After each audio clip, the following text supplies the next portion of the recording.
What's your definition of greatness? I think the definition of greatness is to inspire the people next to you. My parents were great. You know, growing up, they instilled in me the importance of imagination, of curiosity. And understanding that, okay, if you want to accomplish something, I'm not just going to sit here and say, yes, you can do whatever you want. Mm-hmm. Yes, you can, but you have to also put in the work to get there. You grow up as a kid thinking that all things are possible if you put in the work to do it. You grow up having that fundamental belief.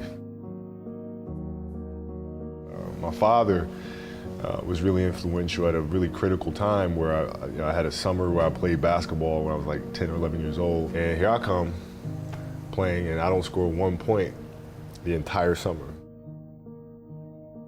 I scored not a free throw, nothing, not a lucky shot, not a breakaway layup, 0 points. And I remember crying about it and being upset about it. And my father just gave me a hug and said, listen, whether you score 0 or score 60, I'm gonna love you no matter what.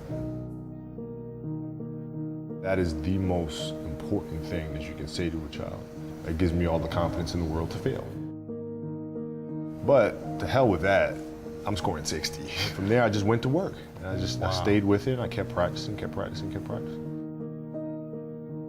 I think that's when the idea of understanding a long-term view became important. Because I wasn't going to catch these kids in a week. I wasn't going to catch them in a year, right? So that's when I sat down and said, okay, this is going to take some thought.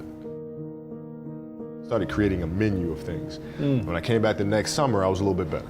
Open shots, not miss open shots. Be able to shoot it with speed, because those kids are so much more athletic. So it's a simple thing of math. If you want to be a great player, if you play every single day, 2-3 hours, every single day, over the course of a year, how much better are you getting? If you're obsessively training 2-3 hours every single day, over a year, over 2 years, you make quantum leaps. Show up every single day, do the work. They're looking at me as if, okay, this kid's soft, right? He's from the suburbs of Philadelphia. They felt like they could try to be physical or try to intimidate me and do all this other stuff, which they couldn't. Now I'm saying, okay, well, you're trying to attack me, how am I going to attack you? One of the things I would do is, while everybody would be at the cafeteria work, eating and doing all sort of stuff, I just go back to the gym.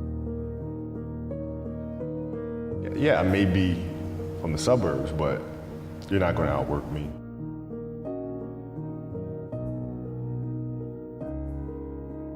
Right, look at things at their smallest. Because a lot of times the game starts moving really fast. But if you train yourself to watch hours and hours of film, the game's not moving that fast anymore. I mean, it's an obsessiveness that comes along with it. You want things to be as perfect as they can be, understanding that nothing is ever perfect. But the challenge is try to get them as perfect as they can be. So how can we teach our children what it means to work hard? Well, you do it through training. Right? So when I get up in the morning, my daughter goes with me. 4 a.m., my 15-year-old goes with me. It becomes a daddy-daughter thing. Through that process, she understands the value of hard work. So it's through those behaviors is where I find the motivation to do it. But what does losing feel like to you? It's exciting because it means you have different ways to get better. There's certain things that you can figure out that you can take advantage of, right? Certain weaknesses that were exposed. There are answers there if you just look at them. It's a constant process. It's exciting when you win, it's exciting when you lose, because the process should be exactly the same. The hardest thing is to face that stuff. I think it's the fear of starting anew. When you play for 20 years, I played for 20 years, you reach a certain level, you're like, okay, wait a minute, I have to start again at the base of a mountain and try to climb the top of this mountain. First of all, what mountain am I climbing? I don't even know, like, what the hell am I going to be doing?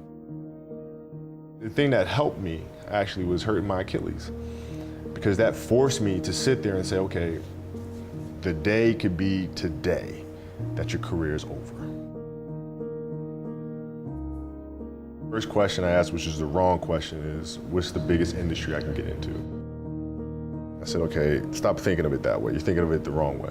Why did you start playing basketball? Because I loved it. All right, what do you love to do? Oh, well, I love to tell stories. All right, let's do that. I think stories is what moves the world. Nothing in this world moves without story. And so I think that is the root of everything. And if we're going to try to make the world a better place, story is the right place to start. From one of my English teachers at Lower Merion named Mr. Fisk. He had a great quote that said, "Rest at the end, not in the middle."